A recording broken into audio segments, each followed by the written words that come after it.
On Friday, I told you to take Isaiah Pacheco under 50 and a half rushing yards in that Chiefs versus Chargers game, and he finished with just 25. In this video, we're going to fade another popular running back. Let's talk about my favorite player prop for week 2, Thursday Night Football between the Commanders and the Green Bay Packers. Welcome to the channel. My name is Peter Apple, and this channel is the home for all of my NFL picks moving forward. And I would really appreciate it if you would hit that like button and leave a comment down below, your thoughts on my plays, your favorite plays for Thursday Night Football, and make sure to subscribe again because you're going to get all my picks for the rest of the season absolutely free. Let's recap week 1 as we do with every Thursday Night Football video, and I was hoping to come with some success.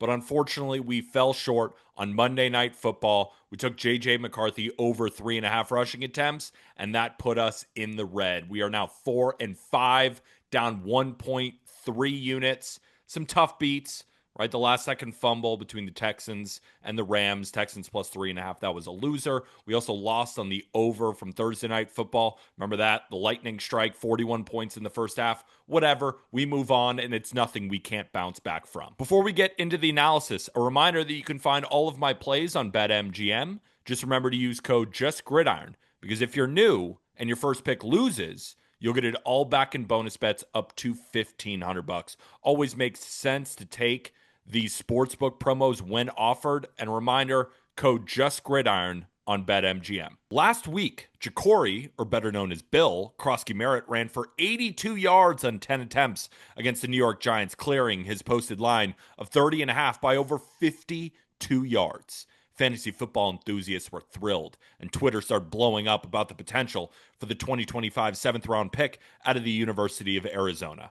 But now the line is over 40 yards in a much tougher matchup, and now is when we come back in and fade the hype. Green Bay enters 2025 with one of the most formidable front sevens in football, and the numbers back it up. In 2024, the Packers finished 4th in EPA per rush allowed and 10th in success rate allowed, cementing themselves as an elite run-stopping unit. In week 1, they were even better. Defensive coordinator Jeff Hafley's scheme emphasizes aggressive, penetrating play from the defensive line, which creates havoc in the backfield and produces negative plays. That was on full display in week 1 against Detroit, one of the league's premier rushing attacks over the past 2 years. In week 1, the Green Bay Packers, they kept David Montgomery and Jahmyr Gibbs to 20 attempts for 43 yards, just averaging over 2 yards a carry. They clamped down on explosives as the Lions had an absurd 12.4% explosive rush rate in 2024, but against the Packers, that rate fell to a minuscule 4.5%. Now, Micah Parsons drew headlines for his pass rush impact, but the true story is the development of this deep, disruptive front seven that makes Green Bay's run defense one of the toughest matchups for running backs in the NFL. And week 1 showed on the Washington side how crowded this backfield is.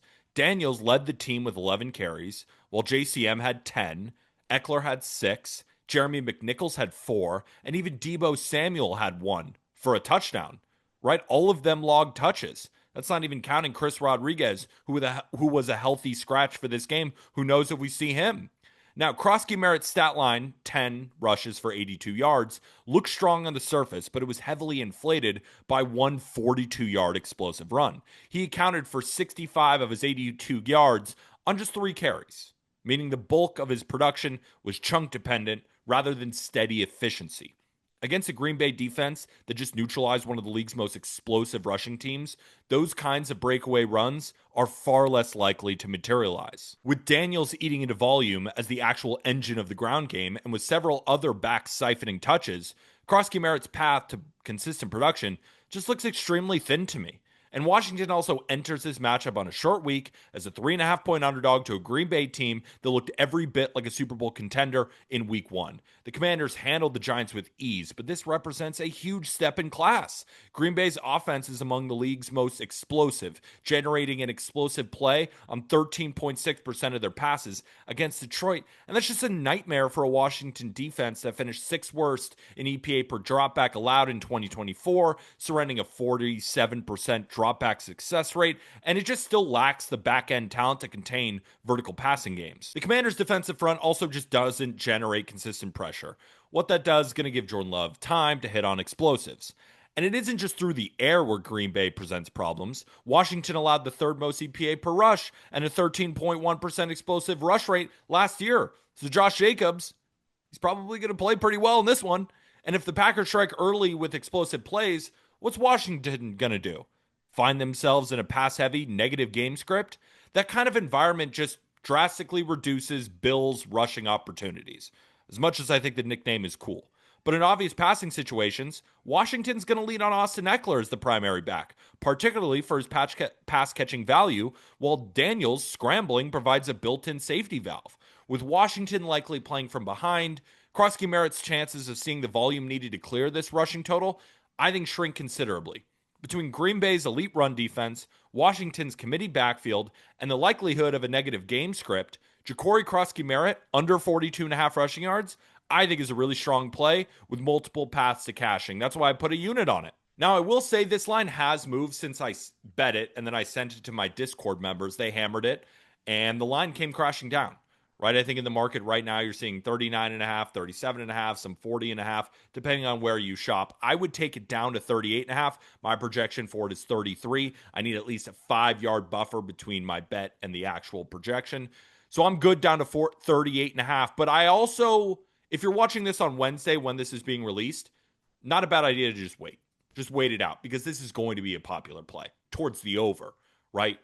He's a popular guy. His name's Bill. It's a fun nickname. He went for 82 yards. A lot of people are going to log into their sports book and see a running back at 38.5 yards. He just ran for 82. You tell me he can't get 40? A lot of 40 plus, all this kind of stuff. I assume that's going to bring the line back up.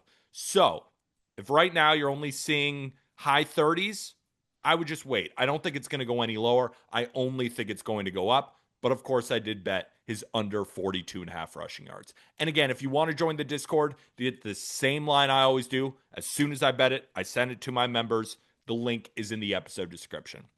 And if you enjoyed this breakdown, again, the best way to support, press the like button, comment down below. What do you think about this play? You tailing, you fading? Let me know. And then let me know your favorite plays. I'd love to talk more plays in the comment section below. And make sure to hit that subscribe button as my Sunday video will be coming out very soon. But all we have to remember is it's not gambling advice.